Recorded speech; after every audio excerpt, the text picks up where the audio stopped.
కర్నూలు జిల్లా ఆదోని మండలం పెద్ద పెండకల్లు గ్రామంలో పేకాట రాయుళ్లను అరెస్టు చేసిన ఆదోని పోలీసులు.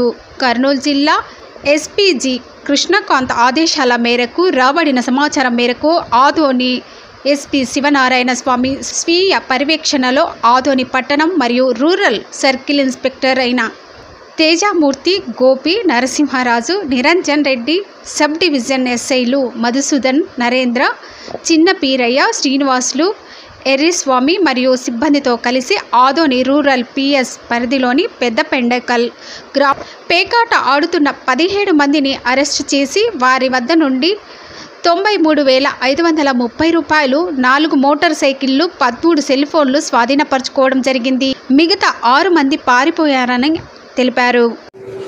రాష్ట్ర కర్నూలు జిల్లా ఎస్పీ గారి ఉత్తర్వుల మేరకు ఆదోని డిఎస్పీ శివనారాయణ స్వామి గారి పర్యవేక్షణలో ఆదోని సబ్ డివిజన్ పరిధిలోని 1 town CI Tejamurthy sir, 2 town CI Gopi, 3 town CI Narasimharaju మరియు నేను మరియు మా సబ్ డివిజన్ పరిధిలోని ఎస్ఐలు మరియు సిబ్బందితో కలిసి పెద్ద పెండకల్లు గ్రామ శివార్లలో గ్యాంబ్లింగ్ ఆడుతున్నారన్న సమాచారంపై జూద కేంద్రంపై దాడి చేసి 17 మంది ముద్దాయిలను అరెస్ట్ చేసి వారి వద్ద నుంచి 4 మోటార్ సైకిళ్లు, 13 సెల్ ఫోన్లు, 93,530 రూపాయలు డబ్బు స్వాధీనం చేసుకున్నాయి. ఇందులో ఇంకొక 6 మంది పరాటలో ఉన్నారు.